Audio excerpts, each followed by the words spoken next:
nossa intenção não é que essas palestras sejam meramente uma palestra, né? Não é essa a intenção. A intenção é que esses princípios aqui explicados, expostos, sejam postos em prática. Porque também, se simplesmente nós ouvimos, até entendemos o que foi falado aqui, até entendemos. Mas se não colocarmos isso em prática, não adianta nada. Estaremos perdendo nosso tempo. Então, o importante de tudo isso é que as coisas que aprendemos aqui, que foram colocadas aqui, elas possam ser analisadas em casa e, inclusive, até discutidas com a própria esposa mesmo. Vamos tratar de algumas questões hoje mais práticas. Então, vejam, nós entendemos que igrejas fortes são uma bênção para a sociedade. E famílias fortes são a base de igrejas fortes. A base de uma igreja forte está na família. A igreja, ela não substitui a família. Ela não tem essa característica e nem esse poder de substituir a família. A igreja é um local de adoração do povo de Deus. Aqui a palavra é explicada, exposta. Aqui existe exortação, admoestação, ensino, justamente para que o povo de Deus possa se corrigir. Mas a prática é no lar. A prática é na vida diária. É lá onde cada um de nós põe em prática aquilo que aprendeu. Se você não faz isso em casa, então não vai adiantar muita coisa. Repetindo o que a gente já falou da última vez, conforme a Bíblia, a responsabilidade principal quanto ao bom andamento do casamento é do marido. Tá certo? A responsabilidade principal quanto ao bom andamento do casamento é do marido. O estudo de hoje diz o seguinte: viver a vida do lar com a esposa. Isto faz parte do papel do marido. Viver a vida do lar com a esposa. Vocês estão entendendo o que eu estou dizendo? Viver a vida do lar com a esposa. Vejam, não é raro duas pessoas estarem casadas e não terem uma vida em comum. Isso não é raro, não. Aliás, é muito comum um viver para um lado e o outro viver para o outro. É como se fossem duas pessoas na mesma casa com duas vidas diferentes, vivendo sob o mesmo teto, mas cada um com os seus objetivos, as suas prioridades, o seu modus operandi e por aí vai. Então, esse tipo, viver a vida do lar com a esposa, não parece ser uma coisa assim muito... que alguém pensa assim, mas pastor, isso é normal. Não, não é. Não é o normal. Interessante é que a ordem aqui é para o marido. Maridos, viver a vida comum do lar. Geralmente, a rotina da casa fica por conta da mulher. Trabalhando fora ou não trabalhando fora. Eu queria pedir uma coisa às mulheres aqui, que elas pudessem me ajudar nesse sentido. Vão dizer para mim aqui o que é basicamente a rotina de uma casa. Lavar prato, cozinhar, varrer a casa, lavar a roupa, cuidar do marido, preparar a comida, né? De manhã, de meio-dia à noite, né? Vamos lá, mais alguma coisa? Cuidar dos filhos, levar as crianças para a escola, pegar na escola, né? Sim, também, dar um banheiro. Vamos ver. Dar banho no marido. Não, peraí, se você não aguenta. Mas se você tiver sem condições nenhuma de se movimentar. Então veja, toda a rotina de uma casa, basicamente, ela fica nas mãos da esposa. E eu já vi, inclusive, na televisão, às vezes, quando eles fazem aquelas entrevistas com as pessoas que têm, principalmente em São Paulo, que acordam de madrugada, 4 horas da manhã, para pegar o carro, o ônibus, e quando chega em casa é meia-noite. E muitas vezes eles entrevistam mulheres, e elas dizem, quando eu chego em casa, ainda vou fazer a comida, lavar a roupa e outras coisas mais. Por quê? Porque mesmo trabalhando fora, ou não trabalhando fora, toda a rotina da casa fica sobre a esposa e não sobre o marido. No Brasil, existe uma figura importante hoje, que é a figura da empregada doméstica. Não é? Aqueles que podem, pagam uma empregada doméstica e ela faz a maior parte do trabalho da casa. Mas vejam, na Europa e em outros países não existe essa figura, não. Sabiam disso? Não existe. Quem faz as coisas na casa juntamente com a esposa é o marido. Ajuda a lavar os pratos, a fazer a comida, a cuidar da casa. É assim que funciona. Aqui no Brasil se estabeleceu essa cultura de que o marido não faz nada em casa. É tanto que ele chega em casa, do trabalho, senta no sofá, bota os pés para cima. Eu digo que eu faço isso. Mas eu já vi em casa dele, eu boto os pés para cima. Liga a televisão para assistir isso, aquilo, outro, enquanto a mulher está lá fazendo tudo para comer. Depois de comer, ele volta para a televisão, ela vai lavar os pratos e uma série de coisas mais. Estão percebendo? Meus irmãos, o marido não deve ser aquele que apenas paga, mas ele tem que participar. Faz parte. Quando Pedro diz, marido, vivei a vida comum do lar, ele está dizendo que, mesmo até que ele tenha condição de pagar para alguém fazer, é muito importante que ele participe. É muito importante. Eu aprendi a fazer muitas coisas em casa, consertar coisas. Antigamente eu fazia mais, hoje eu não faço muito, porque as coisas não têm se quebrado muito na casa. Mas já vivemos de uma forma mais simples e que se quebrava muitas coisas, porque eu precisava fazer coisas. Então eu aprendi isso com meu pai, porque ele estava sempre fazendo alguma coisa em casa, sempre ajudando de alguma forma. Eu não estou querendo dizer também, com isto, que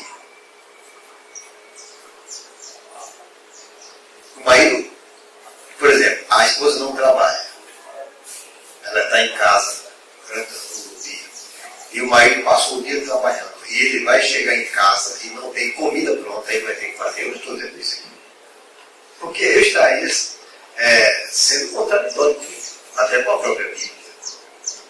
Não estou falando disso aqui. Porque se a esposa não trabalha, e ela passou um dia em casa, e o marido chegar do trabalho em casa e não ter nenhuma comida pronta, eu acho que aí também que a mulher está faltando com o seu papel. Não estou falando disso. Eu estou falando é participar das coisas que ele pode participar. E há muitas coisas na rotina da casa em que o marido pode participar e que certamente vai ajudar a sua esposa. A nossa casa, irmão, não deve ser como um hotel, que nós apenas vamos para lá para dormir. Porque tem muita gente que faz da sua casa um hotel. A vida dele começa de manhã, quando ele sai para o trabalho. Ali ele passa a sua vida no trabalho, trabalhando, com pessoas, chegou em casa, a vida acabou. Ele só quer dormir para começar no outro dia a sua vida normalmente. Pense no que eu estou dizendo, viu? Se porventura isto é o seu caso, uma interrogação. Uma outra coisa interessante neste caso é que a participação do marido ela deve ser um modelo para os filhos. Eu disse o exemplo do meu pai. Meu pai foi um modelo para mim nesse sentido. Aprendi muitas coisas com ele.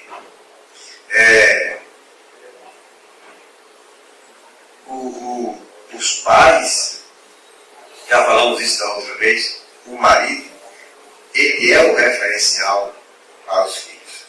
Para as filhas e para os filhos. Ele é o referencial.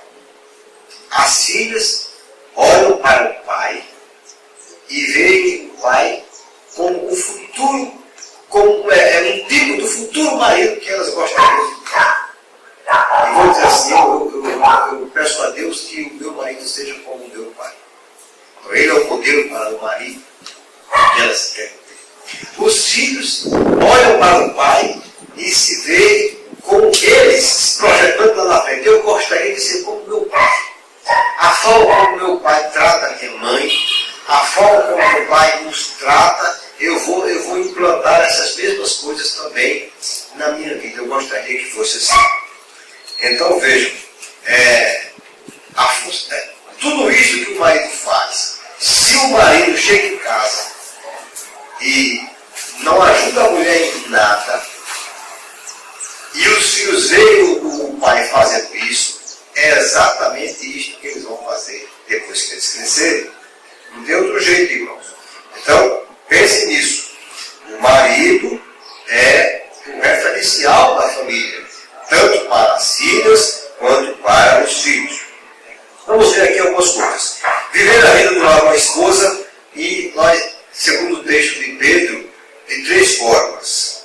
A primeira forma, viver com discernimento, ou com conhecimento. Veja que é isso que Pedro diz aqui. Maridos, vós igualmente vivei a vida do lar com discernimento. Discernimento, a palavra do grego, é a mesma palavra para conhecimento. Entendemos que o que é viver com conhecimento? É tudo aquilo que o marido deve saber para que a relação com a sua esposa seja feliz, que o casamento seja bem sucedido. Para isso, ele precisa conhecer pelo menos 3 coisas. A primeira coisa que ele precisa conhecer ele mesmo. Meu irmão, você que é marido, você conhece você mesmo? Já deu uma olhada assim para ver se você se conhece? Você conhece seus limites? Conhece? Sabe até onde você pode ir e até onde você não pode? Conhece as suas fraquezas? Quais são os pontos que você é fraco e que você precisa tratar desses pontos, cuidar desses pontos? Você já avaliou, já pesou o impacto das suas palavras? Já pesou? Esta é uma parte que eu falei muito da minha vida. Em muitos momentos da minha vida, eu não avaliei, não pesei o impacto das minhas palavras. Quanto elas eram pesadas e quanto elas eram duras. Não avaliei. Isto não só com respeito à minha esposa, meus filhos, mas com respeito a pessoas também. Hoje eu tenho mais cautela de falar. E às vezes eu não quero falar algumas coisas porque sei que se eu falar da forma como eu vou falar, o meu próprio temperamento, isto vai complicar ou vai humilhar a pessoa e eu prefiro não fazer. Então isso tem que ter muito cuidado. Isso é uma coisa que só Deus vai trabalhar no nosso coração. Conhecer o impacto das suas palavras. Quanto você já feriu, já agrediu, já humilhou com as suas palavras. Fazer uma avaliação correta de si mesmo. Por quê, meu irmão? A avaliação que nós fazemos de nós mesmos é uma avaliação muito para o nosso lado, não é verdade? Ela é muito ao nosso favor. Precisamos ter o bom senso e a ajuda de Deus para sabermos fazer uma avaliação correta de nós mesmos, homens. Porque senão eu vou sair sempre achando que eu sou muito bom. Mas que é isso? Mas não me falta nada, eu sou isso, aquilo outro, e você vai iniciar uma linha de coisas que você é, quando na verdade você não é essas coisas. Fazer uma avaliação correta de si mesmo. Conhecer de forma correta o que significa ser homem à luz da Bíblia. Você, meu irmão, sabe o que é ser homem à luz da Bíblia? Inclusive a igreja agora, parece que em novembro vai ter uma série de estudos sobre a masculinidade. A masculinidade e a feminilidade à luz da Bíblia. Se o meu padrão de ser homem é o padrão do mundo, eu estou totalmente fora da Bíblia. Uma vez eu vi um estudo em que o pastor dizia: como é que você cria seu filho? Você cria seu filho da seguinte forma: o homem cria um filho homem. Prendam as suas cabritas que o meu bode está solto. É assim. É assim que você prende, que você cria. Isto não é ser homem. Isto não é o que o homem crente é. Pelo contrário, você tem que ensinar ao seu filho que ser homem é bem diferente. Ser homem à luz da Bíblia é entender que a mulher é uma parte muito mais frágil, que merece respeito, é uma pessoa que deve ser respeitada, honrada. Nunca você pode colocar na mente do seu filho que, não, você é homem, você é homem. Mulher, você é homem. Esse é o pensamento do mundo. O pensamento de Deus é bem diferente do pensamento da Bíblia. Então, a primeira coisa que o homem precisa é conhecer a si mesmo. A segunda coisa que ele precisa para poder viver bem com a esposa é conhecer a sua esposa. Você conhece a sua esposa? E conhecer aqui a esposa não tem muito a ver com aquela brincadeira que a gente faz quando está nas redes sociais, né? Qual é o lado da elétrica? Qual é o seu... Não, isso aí você decora. Isso você até aprende. Tem gente que nem isso não sabe. Ainda é pior. Mas não estou falando disso. Conhecer seus sonhos. Você conhece os sonhos da sua esposa, seus ideais, seus anseios, suas angústias, suas preocupações. Já conversou com ela sobre isso? Não. Provavelmente, né? A nossa esposa é para nós uma pessoa estranha, alguém que eu não conheço direito. Que a cada dia eu olho para ela e digo: rapaz, descobri mais uma que eu não conhecia. É assim. Mais uma decepção, é assim. Porque pode ser que seja assim. De repente eu vou convivendo, conheço tão pouco, que ou eu me surpreendo ou me decepciono. Porque nunca procurei conhecer. Convivi durante muito tempo e nunca procurei conhecer. Então a segunda coisa que o homem precisa conhecer é conhecer e conhecer muito bem. Conhecer num nível de que muitas vezes a comunicação às vezes é só pelo olhar. Olhou já se entende. Esse é um nível de conhecimento já bem avançado. E a terceira coisa que o homem precisa conhecer, meus irmãos, é Deus. É por isso que nós não temos como fazer essas palestras para pessoas que não são crentes. Porque ele precisa conhecer a Deus. Quanto mais ele conhece a Jesus Cristo, quanto mais ele conhece o Senhor, mais ele vai aprender a saber como conviver com a sua família. E ele só vai poder fazer isso, meus irmãos, estudando a palavra de Deus. Não tem outro caminho. Não se conhece a palavra de Deus por osmose, botando a Bíblia debaixo do braço. Eu vou andar com a Bíblia aqui no peito porque a palavra vai passar. Não se conhece. Só se conhece a palavra de Deus ralando, como se diz na gíria dos jovens, sobre ela. Estudando, procurando aprender. Isso leva tempo. Sem a presença de Deus, irmãos, não há felicidade plena. Entendo isso. Não tem como.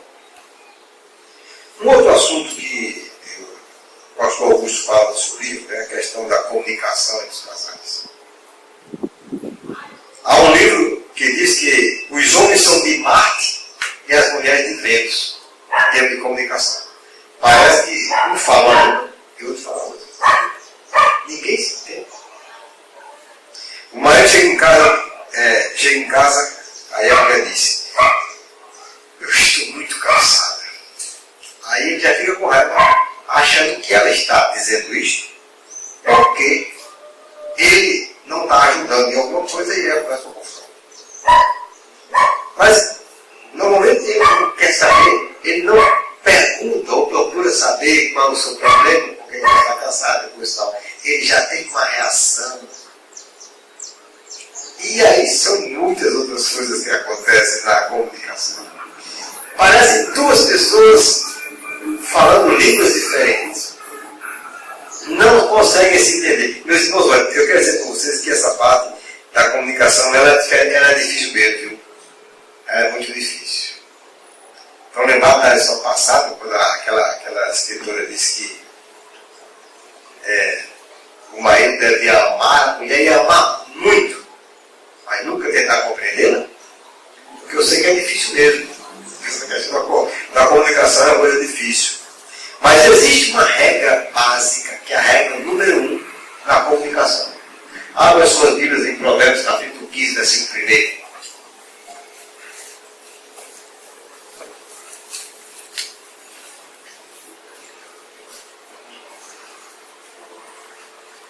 Quem achar pode ler. A resposta branda desvia o furor, mas a palavra dura suscita ira. Esta é a regra número 1 na comunicação. A resposta branda desvia o furor, mas a palavra dura suscita ira. Isto precisa ser aprendido, viu? Essa verdade bíblica precisa ser aprendida na prática. Muito da nossa comunicação seria resolvida se nós usássemos esse princípio. Sempre a palavra branda, mesmo que de lá venha uma patada, sempre a palavra branda desvia o furor. Porque se daqui for uma outra patada, aí o problema está estabelecido. A mulher, ela gosta muito de falar. E o homem se fecha na sua concha. O homem, quando ele tem um problema, ele se fecha. Ele se cala. Ele não fala muito, não. É prova do homem mesmo, assim. Alguns falam mais, outros menos, mas tem uns que não falam quase nada. Mas a mulher, ela quer falar. Tem duas mulheres que são mais faladas também. Mas as mulheres, de um modo geral, elas querem falar. Mas às vezes querem falar só para falar mesmo. Não é para nada. E é por isso que a comunicação é importante na vida do casal. Se o casal aprender a se comunicar, já é bem caminho andado. A segunda coisa que Pedro nos diz aqui é que o marido deve viver com a sua esposa com sensibilidade. O que é viver com sensibilidade? Ele diz aqui: maridos, vós igualmente vivei a vida do lar com discernimento, tendo consideração para com a vossa mulher como parte mais frágil. Então veja, viver com sensibilidade é ter consciência de que a mulher é a parte mais frágil. O marido não pode se aproveitar disso, porque ele é o mais forte. De jeito nenhum. A mulher, na verdade, ela é a parte mais frágil e é preciso que o homem compreenda isto, tanto no aspecto físico quanto no aspecto emocional. A mulher é mais frágil, fisicamente falando. Apesar que alguém já disse que, fisicamente falando, as mulheres são mais fortes que os homens.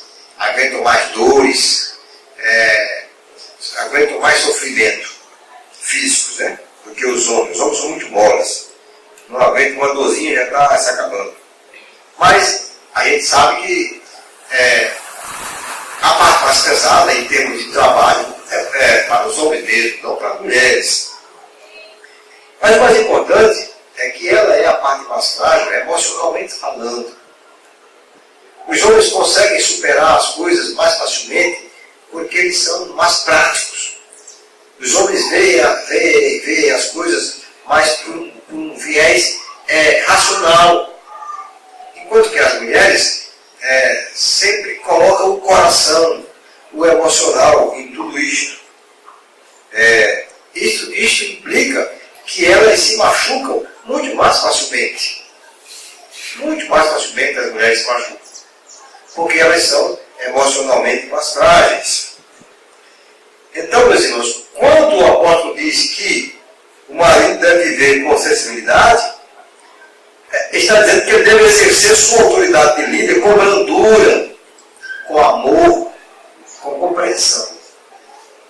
Ele não vai deixar de ser líder. Ele não pode deixar de ser.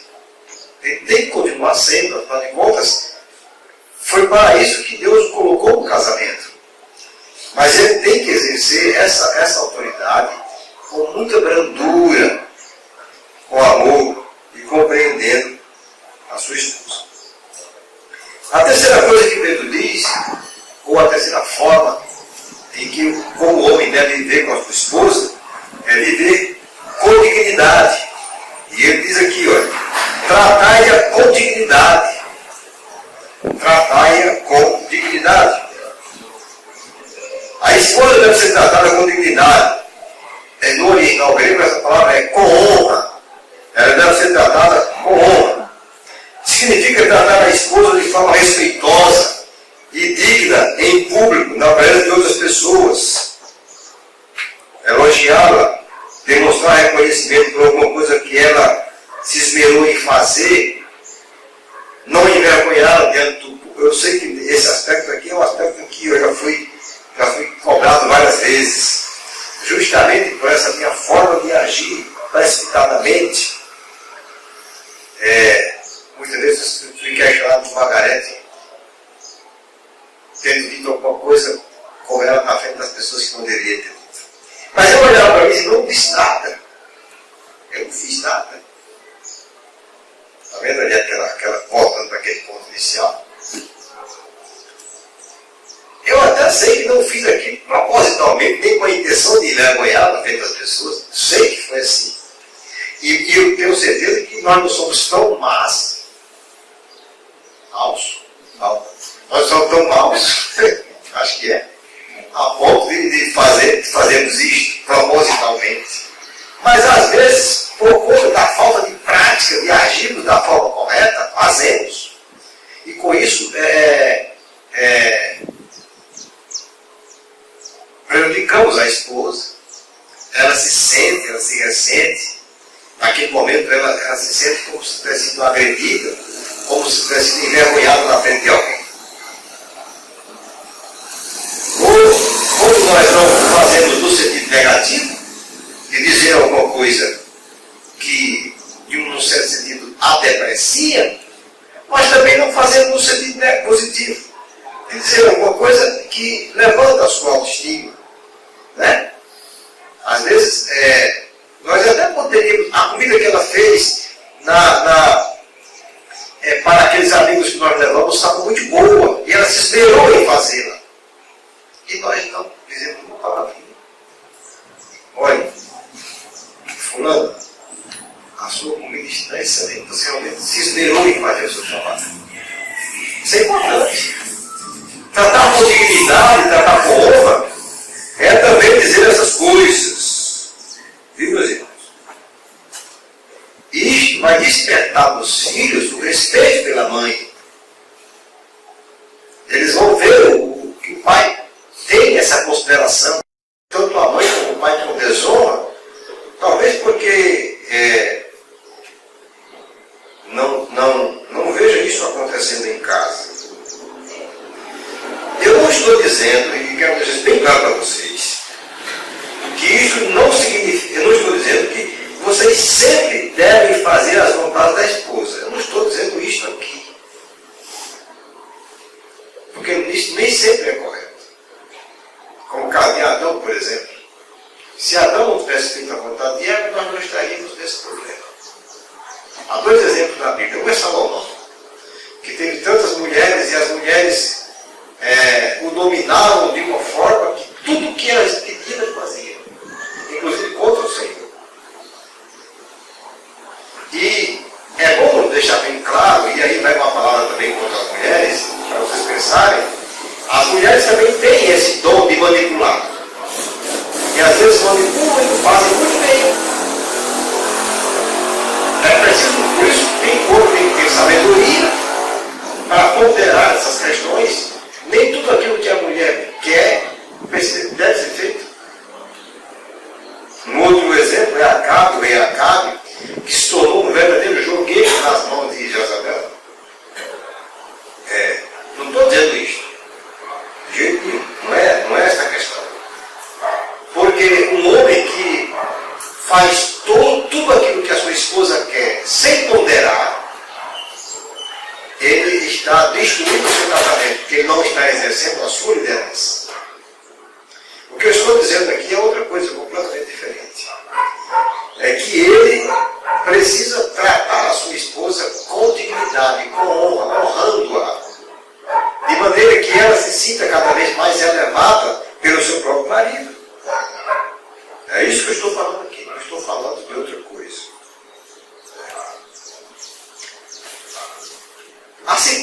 A última parte do versículo é a seguinte pergunta: por que é que o marido deve tratar a esposa dessa forma? Ou seja, com conhecimento, ou seja, com discernimento, com sensibilidade e com dignidade. Por quê? Por que ele deve tratar e tem que tratar assim? Está no versículo aqui.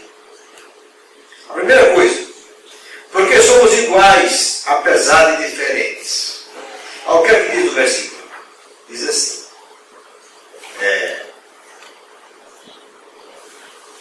porque sois juntamente herdeiros da mesma graça de vida. Ambos são herdeiros de Deus, salvos pelo Senhor Jesus. Não há diferença diante de Deus entre homem e mulher. De jeito nenhum. O homem não é melhor do que a mulher diante de Deus e nem vice-versa. Pelo contrário. Os dois foram salvos por Jesus do mesmo jeito, objetos do amor de Deus do mesmo jeito. O homem nunca poderá chegar diante da mulher: não, eu porque sou homem, sou melhor que você. De jeito nenhum. Ele não pode fazer isso. Porque não é. Pedro diz que ambos são herdeiros da mesma graça.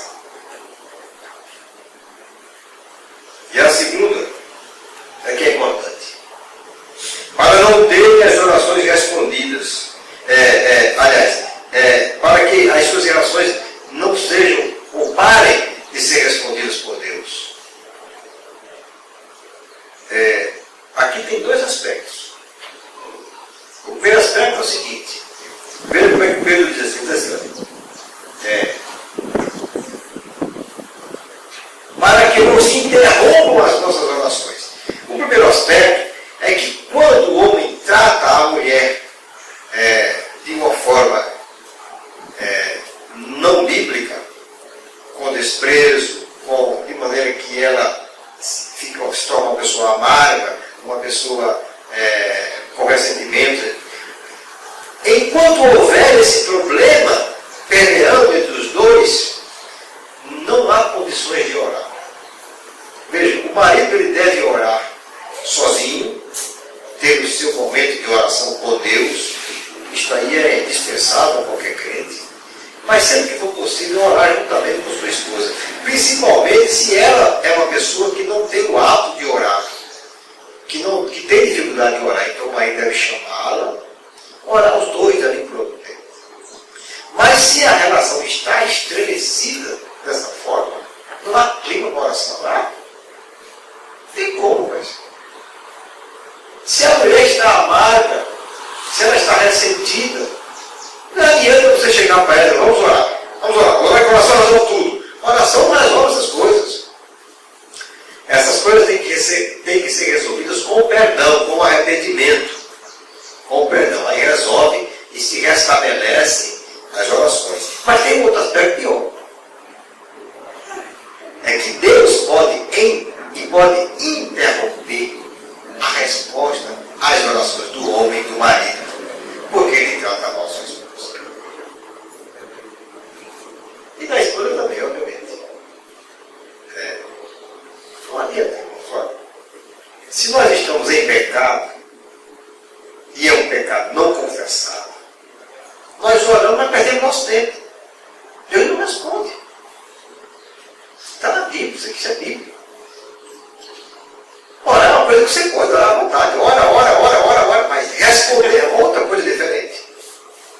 Deus não atenta para uma oração de alguém que está voluntária e deliberadamente pecando. Deus não vai atender. Por que ele vai atender? Ele não tem razão nenhuma para atender. É preciso que eu esteja, pelo menos, em comunhão com Ele para que Ele responda a minha oração. É assim que funciona na Bíblia. Então Pedro diz que o marido deve tratar bem a sua esposa para que pelo menos ele tenha a certeza de que as suas orações serão respondidas por Deus. Porque toda oração Deus vai interromper a resposta a essa oração. O cara faz o que quer, trata a mulher mal e muitas coisas mais. Mas depois vai lá e ora que eu abenço. Entendeu como é? Vai para a igreja e ora, parece um canarinho. Cantando e orando, e louvando, levantando as mãos para o céu. Mas Deus não responde. Já perceberam que essas coisas são difíceis, mas elas são bem práticas para nós. Eu queria muito que estes assuntos que nós temos falado aqui, eles possam ser absorvidos por cada um de nós. Pensados, repensados. Coloquemos isto em oração diante de Deus, meus irmãos. Não tentemos mudar a nossa vida, o nosso viver diário, o nosso sistema de vida pelas nossas próprias forças, que nós não vamos conseguir. Não tentemos. Coloquemos-nos diante do Senhor. Nos humilhemos diante dele. E cheguemos diante dele com sinceridade. Senhor, tu sabes o quanto é mal o meu coração. Não tenho condições de fazer isso, Senhor. Se o que o pastor falou, é isso que eu tenho que fazer, e eu sei que eu estou fazendo, não tenho condições de fazer. Mas eu quero fazer. Porque é a tua palavra. Eu quero dizer aqui como tu queres que eu diga. Eu quero fazer. Pense no assunto. Pense nisso. Então vejam. Eu não sei como está o seu coração, como é a sua vida com a sua esposa, eu não sei. Eu sei como é a minha com a minha esposa. Já teve muitos problemas, altos e baixos. Hoje também melhor. Que Deus foi me ensinando muitas coisas, mas a culpa era minha dele. Quero dizer a vocês que a culpa era minha dele. Muita coisa a culpa era minha. Tem casais que se prende muito a casa. Deixa a casa arrumada, limpa as coisas. Mas, normalmente, a mulher. Dificilmente tem poucas mulheres que ficam casa que expor. Assim, tem um momento para meia hora, uma hora por dia. Fazer alguma coisa, alguma atividade física. Aí, normalmente, quando tem seus 50 e poucos anos, aí os médicos, nesse caso, obriga às vezes, né, a pessoa para ficar esporte. A pessoa terá a vida toda, seus 20 e poucos anos, quando casou, até aquele momento, antes do dia, para ficar esporte. Aí, quando está mais velho, assim, 50 e poucos anos, aí que o médico obriga, as taxas estão tudo altas, aquela questão toda, aí que vai ter aquele momento. Se eu digo para minha esposa, se eu tenho para ela, de mestre, para que eu faça alguma atividade. Tem muita gente tem pessoa que só fica preocupada só com uma aparência da casa. Assim, tem limpeza, Aí tem esse outro lado também, né? Tem. Na verdade, meus irmãos, vejam, o maior problema de a gente é as nossas taxas ficarem elevadas em um monte de coisa. Nós comemos mal, né? Às vezes não é nem necessariamente um exercício físico. Interessante é que a Bíblia, o apóstolo Paulo, chega a dizer que o exercício físico para nada serve. Mas serve. Não vou dizer que não serve. Um exercício físico serve. Mas nós fomos, a nossa cultura é uma cultura de comer muito, né? De comer muito e comer mal. Comer qualquer coisa que der na telha. Ele tem que comer até encher. Enquanto o cara não se sente cheio até o gogó, não para de comer. Existe uma história interessante. Disse um cabo que gostava muito de comer. Isso é típico brasileiro. Mas ele comia tanto que ele chegava, quando quando não aguentava mais, ele botava o dedo na goela e ia vomitar a peito. Só que um dia ele comeu tanto que não teve mais jeito, foi pro médico, foi pro hospital. Teve que levar para o hospital porque ele estava sacado. Aí a médica chegou e disse, mas veja, já que o senhor comeu tanto, por que o senhor não botou o dedo na vela e tentou vomitar? Ele disse, se coubesse meu dedo, eu tinha colocado uma banana.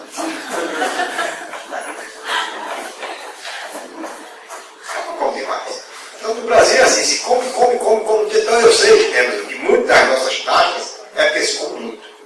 Aí eu vejo às vezes na televisão, lá na França, né, tem um lugar que se come muito bem, né? É umas coisinhas desse tamanho assim. No prato, tem uma porçãozinha aqui, outra porçãozinha aqui, outra porçãozinha aqui, não tem nada.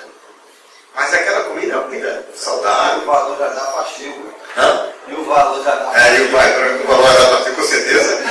Aí eu talvez não vou mancar o valor, né? Mas o problema também é que assim, às vezes esse pessoal come bem pouquinho, ele passa tantas horas para se alimentar, para se ter come, aí a gente tem um lanche que às vezes a vida da pessoa é tão corrida, a pessoa passa várias horas sem comer. Aí quando vai comer, também não pode. Então, Eu entendo a sua colocação. Eu acho que tanto a mulher quanto o homem ele deveria ter uma vida diferente.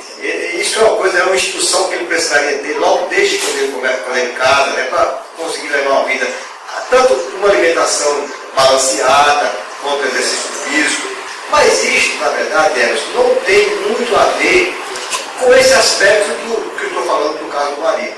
Eu sei que o marido pode chegar e dizer, olha, fulano, você está agora doente por isso, por aquilo outro. Por exemplo, nós já vimos aqui que a questão física não pode ser um ponto fundamental no casamento, até por conta dessas coisas. Às vezes a mulher, depois de algum tempo, ela engorda, né? Quando tem filhos, às vezes engorda mais ainda e depois não consegue mais voltar.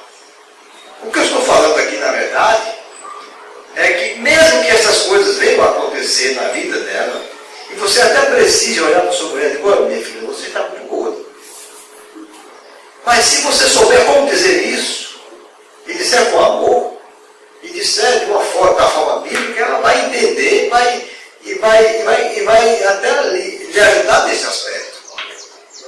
Mas independente de como você diga, você pode destruí-la, não é verdade? As coisas que eu estou falando aqui, elas têm muito a ver com na relação marido e mulher. Os problemas vão acontecer. Eu sei que vocês pode ser que a sua esposa seja aquela que prefere passar o dia assistindo televisão ou dormindo e não gosta de fazer as coisas. Não estou dizendo que não sei. Pode ser também aquelas que passam o dia trabalhando, quer deixar tudo limpo.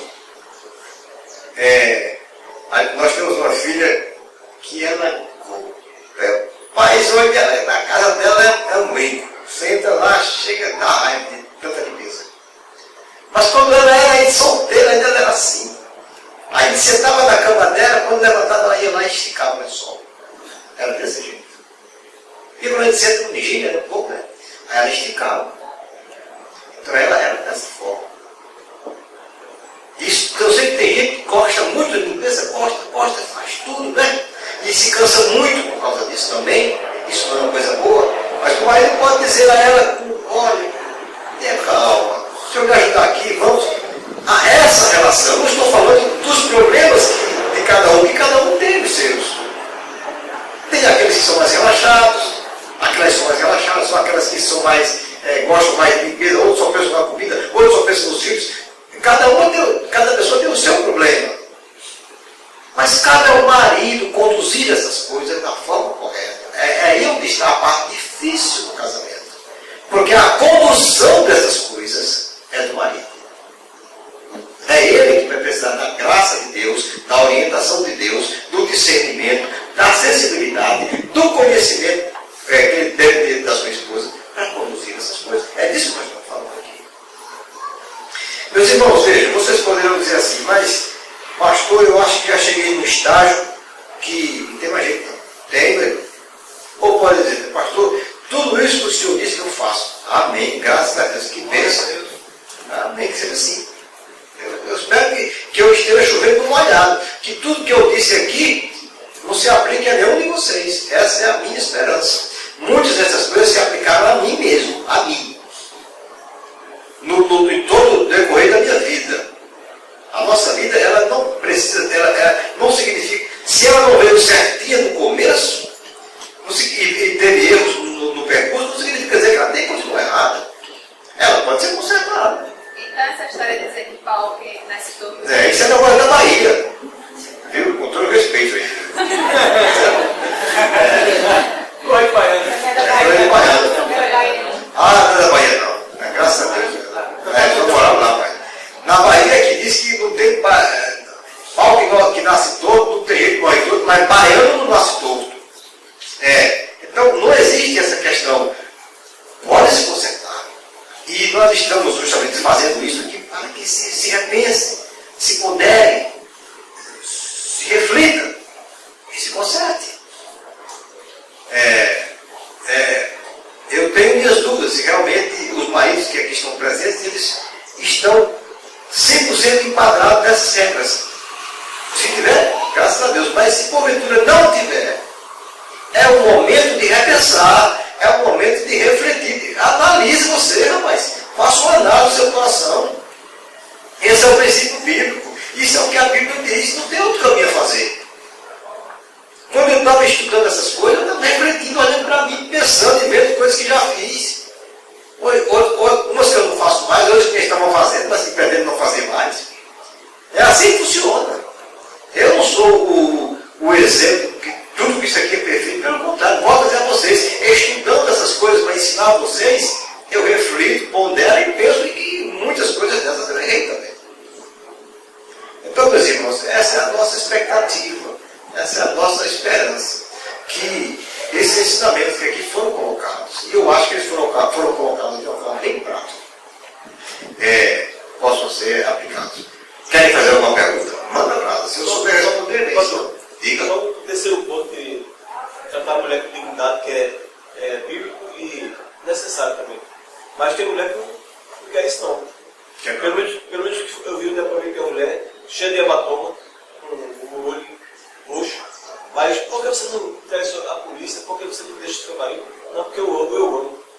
Gosta de ser espancado. Certamente não era crente. Né? Não era crente, não. É verdade. Às vezes não é crente, não é questão de gostar de ser espancada. Às vezes a dependência dela é tão grande com o marido, quando ela vê que ela não tem emprego, quando ela vê que não tem o apoio dos pais dela, quando ela vê que tem os filhos, quem é que vai dar de comer meus filhos? Então ela submete isso ao marido. Aí lá ela diz que é o amor. Mas não existe amor para essas coisas, não. Amor para apoiar é a dependência, se submete a isso. Mas veja, irmãos, com certeza não era crente. Porque o crente, o evangelho, quando entra na vida do crente, uma coisa que ele faz é dar a ele dignidade. Ele passa a ser uma pessoa diferente. Os valores do mundo, que são esses, podem até ser valores, e esses valores são invertidos. O Senhor põe dentro do crente, da mulher crente, do homem crente, novos valores que são os valores bíblicos. Pastor, assim que eu cheguei aqui, teve um momento assim também, que o senhor falou uma coisa que eu aprendi e não vou dizer que sempre fez isso, mas a maioria das vezes, ou quase sempre eu faço. Foi quando o senhor disse assim, que mesmo que a gente discuta um com o outro, que brigue, que bata a boca, mas que não vá dormir sem se falar depois. Então, sempre que, por exemplo, eu brigo com o manifestador, de dia ou tarde, mas à noite eu tenho que voltar a falar. Certíssimo. Não digo que sempre faço isso, mas a maioria das vezes eu penso e lembro do que o senhor falou. Por quê? Porque é pecado e também você perde, né? É como se você perdesse um dia, não vale nada. Perdeu uma noite de comunhão. Aí eu aprendi. Mesmo que eu sei que estou certa, que eu fui certa, mas ali eu tento dar o braço a torcer, vou lá, falo, e não deixo minha noite passar sem falar com ele. Faça isso. Todos devemos fazer isso. Eu sei que isso é difícil. Não digo que sempre faço. Não estou dizendo a você que isso não é fácil. E quero dizer a vocês, inclusive, não tenho vergonha dessas coisas, que na minha vida também passei muitas noites sem falar. Mas depois entendi esse meu princípio que você acabou de entender. Assim, Que não é para ser assim. isso eu aprendi na pregação, no dia do casamento, isso que eu falo. às vezes eu posso estar até muito triste. Aí eu digo pra ele, eu estou muito triste, mas eu quero um beijinho. Pronto. Aí paga esse terreno todinho, acabou-se. Aí, né? Aí você pode dizer, essas coisas elas são necessárias. Pense nisso, pense nessas coisas. Elas todas fazem parte do casamento. Cada um tem o seu modo de viver, o seu modo de vida. O que nós estamos colocando aqui são princípios, né? que eles servem para todas as questões, para todos os momentos da vida de cada um de vocês. Não tenho dúvida disso, viu? Mais alguma pergunta? Então, nós vamos terminar. Essa é a nossa esperança. Eu só lamento porque eu sei que tem muitas irmãs aqui da igreja que os maridos não são crentes, não podem estar aqui para ouvir, né? E isto é ruim. Mas também esses princípios não poderiam ser colocados para eles, porque eles não iriam entender. Esses princípios só podem ser colocados para os crentes. Só os crentes conseguem entender essas coisas. Os não crentes não, porque a nossa base é a Bíblia, né? A palavra de Deus. Então não tem. Mas vejam, as irmãs, aquelas que os maridos não são crentes, aí o trabalho delas é mais pesado. Qual é para elas? É orar. E pedir a Deus que converta seus maridos, né? Para que eles possam ser também, assim como nós, aprender essas coisas. E nós temos casamentos fortes, casamentos felizes, esposas felizes, não amarguradas, mas felizes, certo? Outra coisa, isso não quer dizer que a partir da aplicação desses princípios, a vida agora passou a ser um mar de rosas. Não, não é assim não. Vai ter ainda altos e baixos, vai ter. Mas cada vez que acontecer essas coisas, a gente volta para os princípios. Olha, o princípio não é esse, então o Senhor me ajuda e é assim que funciona. Amém? Amém. Vamos orar.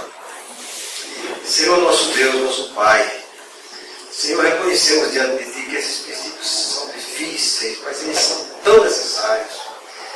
Na verdade, Senhor, eles são imprescindíveis para que o casamento possa existir no Senhor. Ó Pai amado, ajuda cada marido desta igreja a aplicar esses princípios, Senhor, a lembrar de cada uma coisa que aqui foi falada, diante dos problemas diários que ocorrerão certamente. Ó Deus amado, dá-nos humildade para reconhecermos o erro. Humilha-nos, Tu mesmo, Pai, humilha-nos para que possamos reconhecer que não somos nada sem Ti. O que somos, somos porque Tu estás conosco. Que possamos, na verdade, Senhor, amar as nossas esposas, tratá-las com discernimento, com sensibilidade, com dignidade, Senhor. De maneira que elas possam, assim como Cristo faz com a igreja, purificá-la, elas sejam também purificadas e exaltadas através do marido que tem. Ó Deus amado, eu te peço isto. Peço que Tu nos dês essa graça e assim praticar e assim fazer. É em nome de Jesus que nós te oramos. Amém. A partir do próximo domingo nós continuaremos as classes normais.